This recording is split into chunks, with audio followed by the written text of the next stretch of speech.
दोस्तों, कल्पना कीजिए, राजस्थान का वो विशाल तपता हुआ रेगिस्तान, जहां सूरज इतना तेज चमकता है कि आंखें चौंधिया जाती हैं।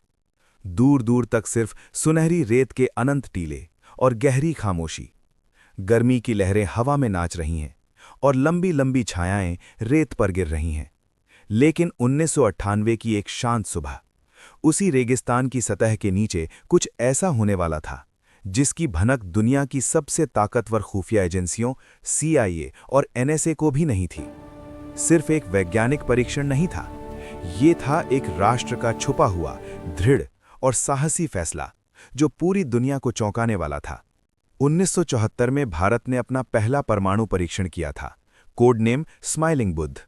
रेगिस्तान में एक तेज मशरूम क्लाउड उठा और धीरे धीरे फैला। पुराने कपड़ों में वैज्ञानिक चुपचाप एक दूसरे को बधाई दे रहे थे। दुनिया ने कहा यह शांतिपूर्ण परीक्षण है, लेकिन अमेरिका ने साफ चेतावनी दी, अगर भारत ने दोबारा परमाणु परीक्षण किया तो भारी कीमत चुकानी पड़ेगी। सैंक्शंस लगेंगे, मदद बंद हो जाएगी और भारत पूरी तरह अलग थलग कर दिया जाएगा। 24 साल तक भारत चुप रहा। दबाव लगातार बढ़ता गया। पड़ोसी देश लगातार हथियार और मिसाइलें बना रहे थे। भारत अकेला, लेकिन अंदर से पूरी तरह दृढ़ और तैयार खड़ा रहा।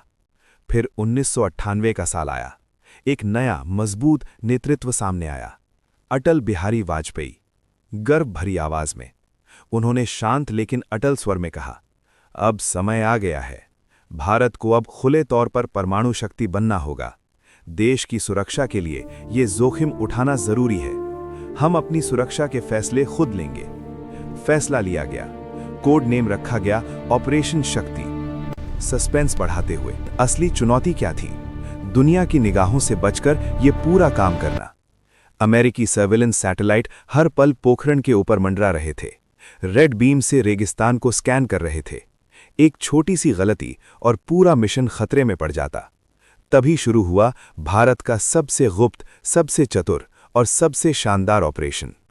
रॉक एजेंट, भारतीय सेना के जवान और देश के चुनिंदा वैज्ञानिक सब एक ही मिशन पर जुड़ गए, बिना किसी शोर के, बिना किसी संकेत के।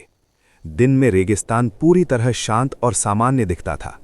प्राकृतिक रेत के टीले, कोई हलचल नहीं।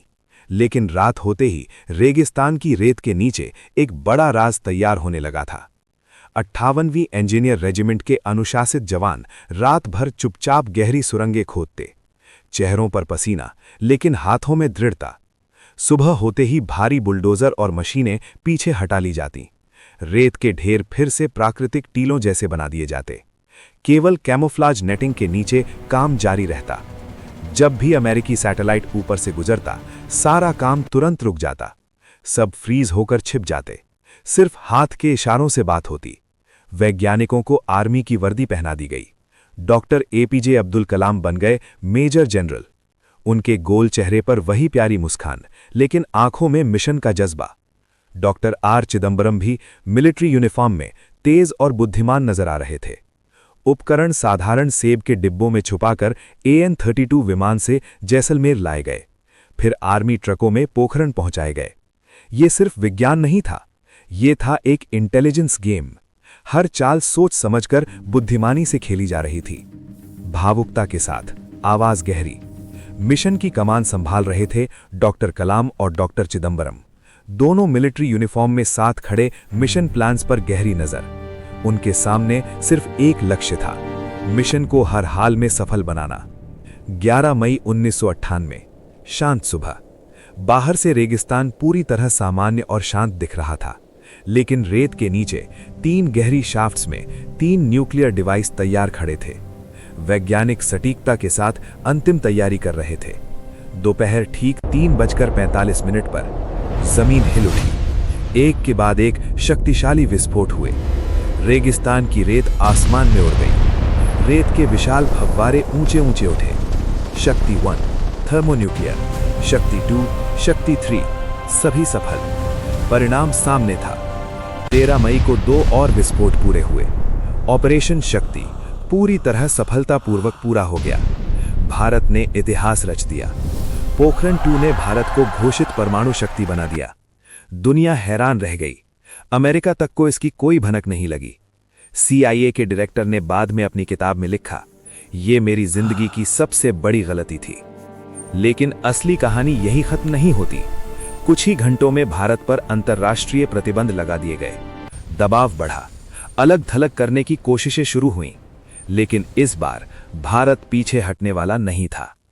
प्रधानमंत्री अटल बिहारी वाजपेयी ने राष्ट्र को संबोधित करते हुए दृढ़ता से कहा, अब भारत अपने फैसले खुद लेगा।